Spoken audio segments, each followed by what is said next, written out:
Are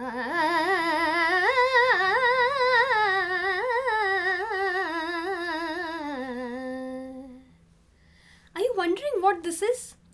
Well, I'm sure you have heard this pattern many a time at some place or the other, but maybe you just don't know what it is called. If you want to know, then well, keep watching this episode of the Basic Theory of Indian Music with me, Anuja Kamath.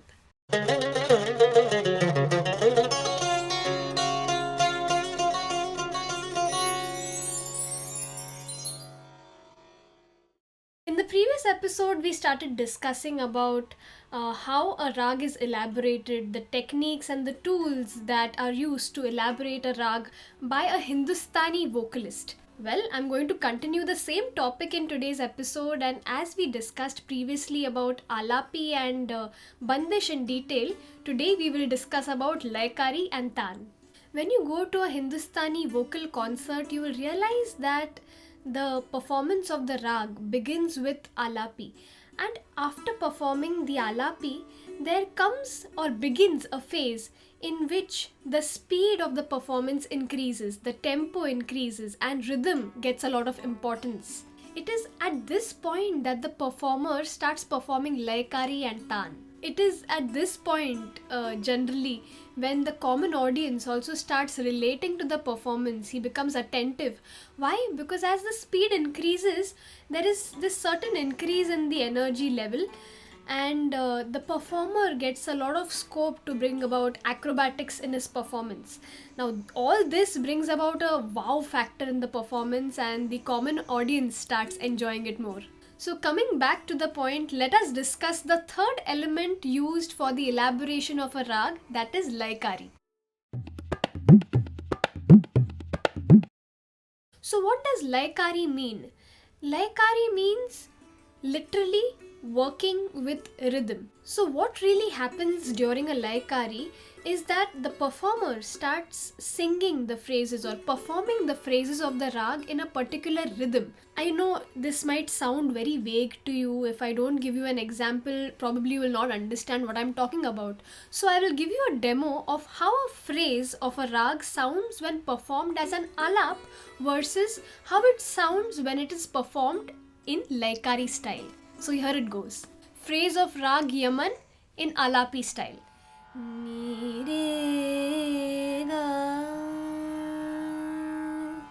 re ga ma ga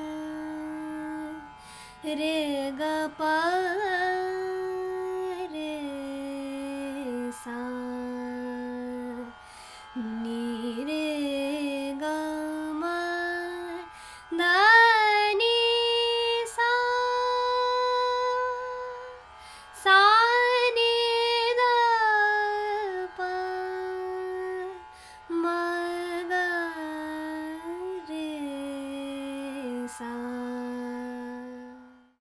Now the same phrase, if I sing it in Layakari style, this is how it sounds.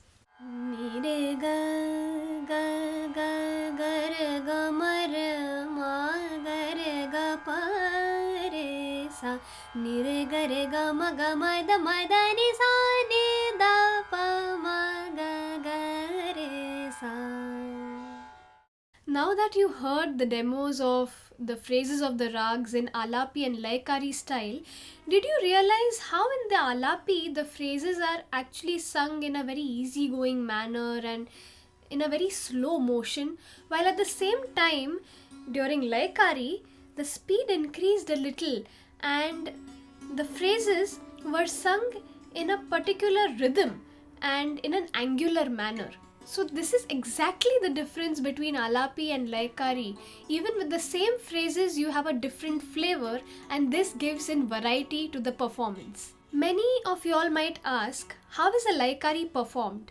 Just as I performed initially, Layakari can be done in Sargam.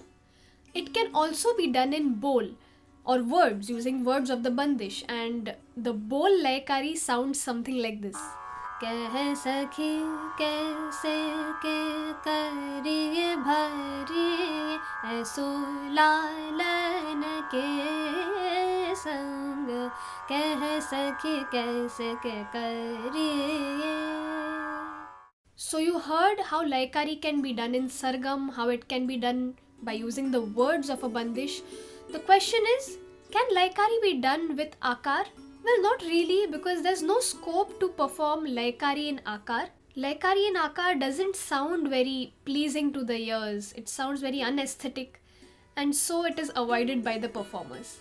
Is the concept of Layakari clear now? Okay, so let's move on to discuss the fourth and the last element of a Hindustani vocal performance, that is Taan. Taan can be defined somewhat as the fastest way of elaborating the phrases of a rag. What happens in a Hindustani classical performance is that you move from slow to fast. So obviously Taan comes in the end and it forms the climax of the performance. Just like Alapi, the Taan can be performed in three ways: in the form of Akar, in the form of Sargam, and in the form of Bol, or with the use of the words of the Bandish. So let's have a look at how these Taans sound when they are sung in these different elements. Akar Taan sounds something like this.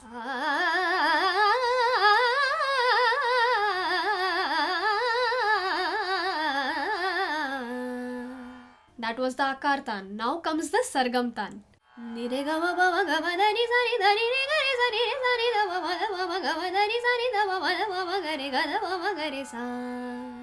Now same Taan using the words of the Bandish sounds something like this.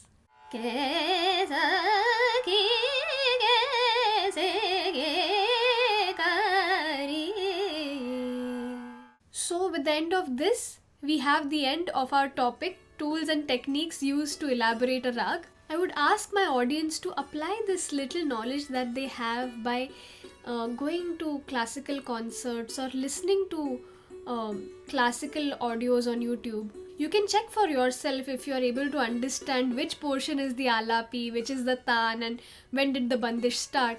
So that's it for today's episode. If you are more comfortable viewing this video in Hindi, then you can go check the video which I have made in Hindi specifically. Same video but in Hindi. If you haven't watched my previous episode, which was the first part of this topic, then you can check the video in the playlist. If you've liked the video, then give it a thumbs up and you can comment below the video. Please share it with your music lover friends and subscribe to my channel. I wish to see you all in my coming episodes. Till then, take care and peace be with you.